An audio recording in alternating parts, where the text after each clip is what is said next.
everybody, welcome to Cigars and Syndication. I'm Robbie Rogers. I'm here with Junaid Noor, and we are here to talk about the 5 things you need to know about the debt ceiling, part 2.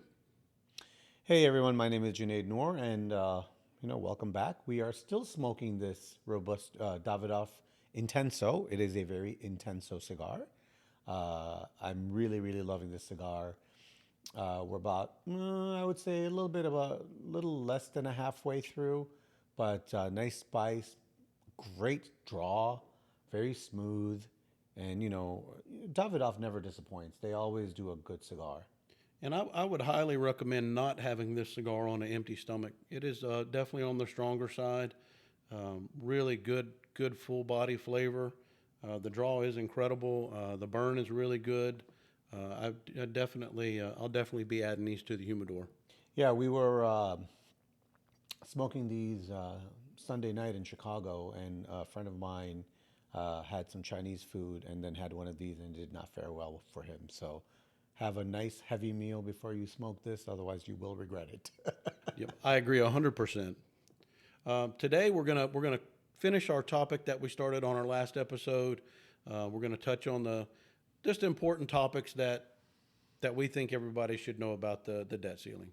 So we talked about some of the history of the debt ceiling. We related it to what the debt ceiling is for the average consumer. It's basically the same as making $1,000 income and spending $2,000 a month, and then putting that other $1,000 on your credit card, right? And you constantly keep doing that.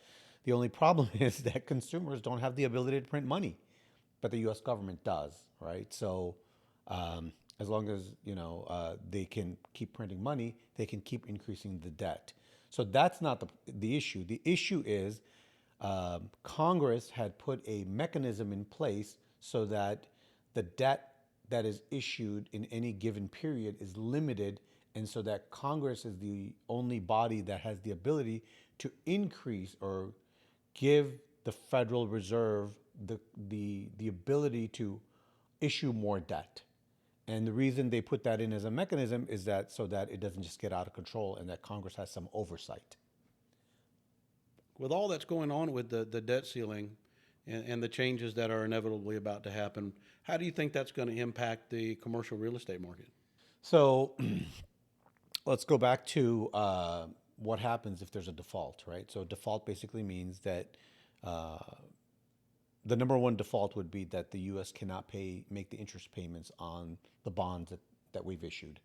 So if we get downgraded in a by the rating agencies, if we get downgraded from our AAA rating, uh, our cost of borrowing goes up. So subsequent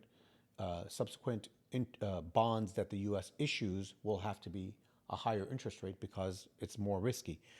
But other than that, every bank, every commercial institution that lends money will require more interest rates, right? So because remember, the standard that we always use as far as the risk-free rate of return is the U.S. Treasury, right? And right now, the risk-free rate of return is currently at about 4%. And so when we're evaluating investments, we look at it and say, okay, well, there's a commercial project, for example, we're getting into a multifamily deal, and the multifamily deal is returning, for example, 8%. Well, investors are going to look at it and say, well, the risk-free rate of return right now is 4%, and you're giving me 8%. So I'm okay to take that risk or I'm not okay to take that risk. But if that risk-free rate of return goes up to 6% or 8%, that means that investors will want more return on any riskier investments. With all the current talk about the debt ceiling and the possible shutdown, I don't think there's a really strong likelihood that we're going to have a shutdown, but it still creates a lot of volatility in the stock market. And there's a lot of other implications that are going to take place, even though they'll probably reach an agreement. The debt ceiling will be increased. There's still going to be impact to the everyday consumers. There's still going to be impact to businesses, to loans, and maybe any government-backed loans or instruments. Right. So, like construction financing would be more expensive. Uh, uh, Even something as simple as an SBA loan would be more expensive because the financial institutions that are providing the loans, remember, an SBA loan is not provided by the government, it's guaranteed by the government.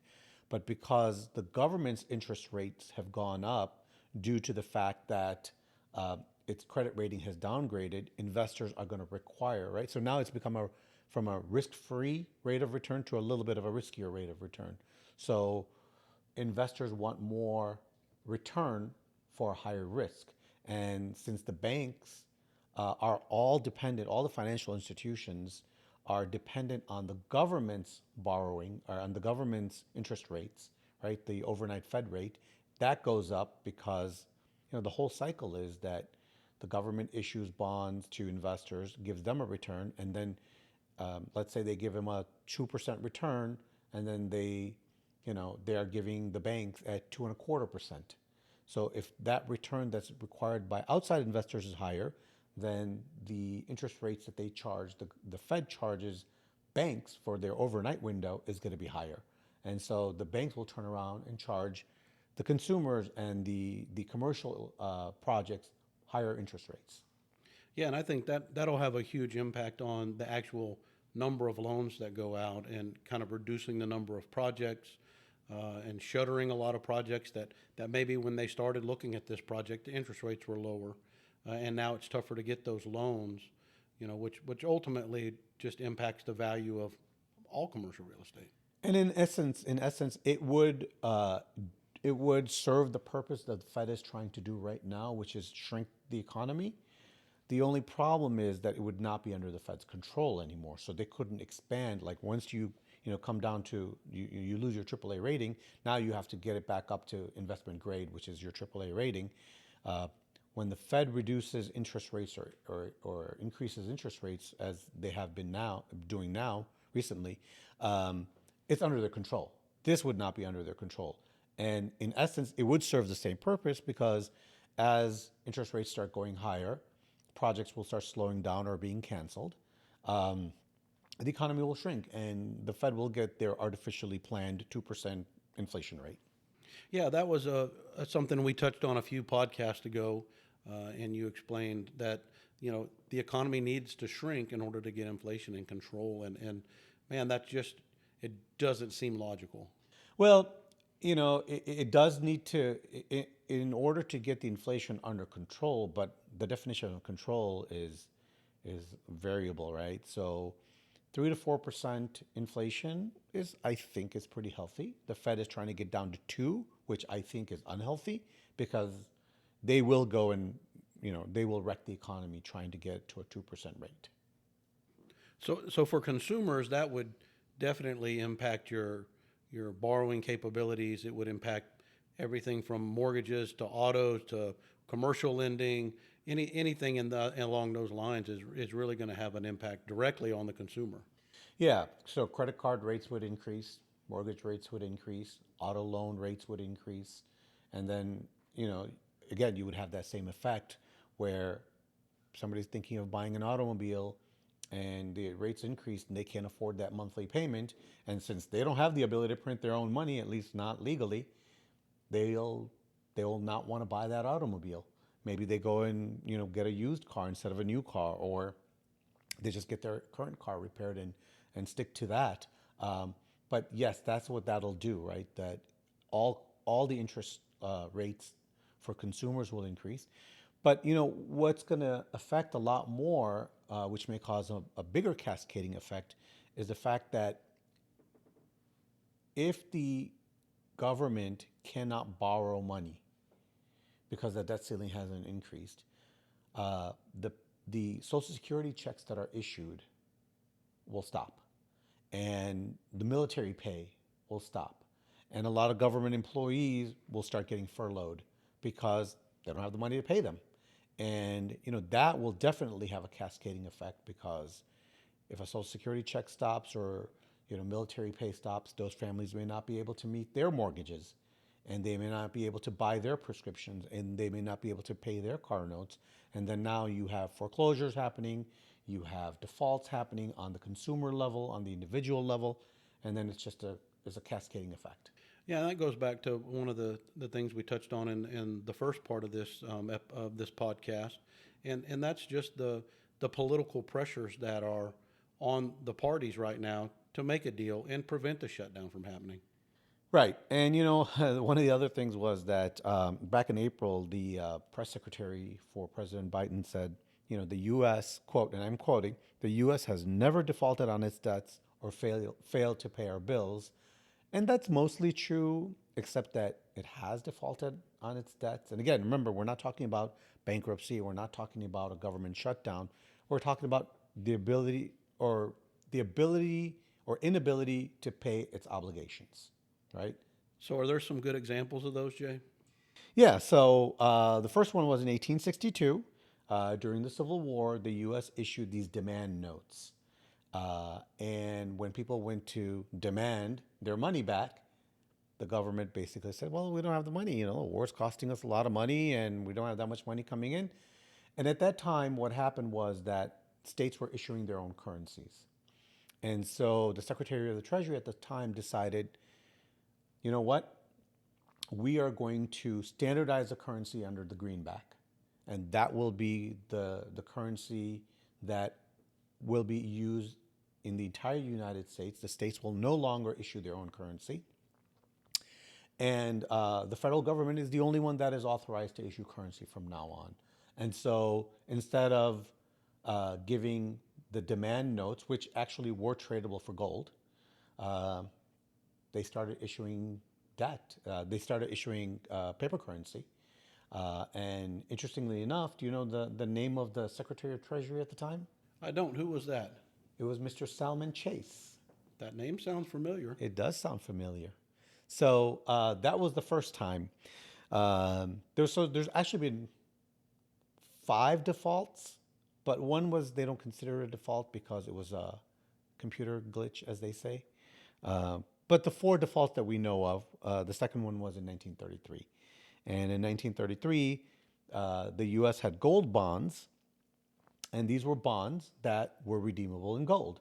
And so when people went to collect their gold bonds, the government said, no, we're going to give you printed dollars instead. The people who were holding, the bondholders, actually sued the U.S. government, and the case went to the Supreme Court.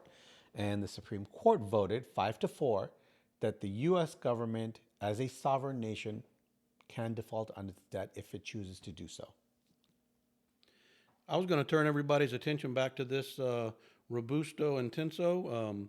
It's getting into that second third now, and it's getting almost a little creamy, a little less spicy, but I'm getting some sweet notes. The retro hell is still really crisp and amazing. I really do like the retro hell on this stick. I'm really glad we had a good lunch because this is a strong cigar. It is very creamy, very smooth. I'm still getting a little bit of the nut, although I am getting a little bit of the spice in the back of my mouth over here. But I am getting some nut, and this is a wonderful cigar. So in 1968, the government had another default of sorts. Yeah, so my parents and a lot of the parents from who are senior citizens right now used to collect these notes that were issued by the U.S. government, and they would have instead of the regular green stamp on it of the Treasury, it had a gold stamp on it, and it says on there, redeemable in gold by the U.S. Treasury.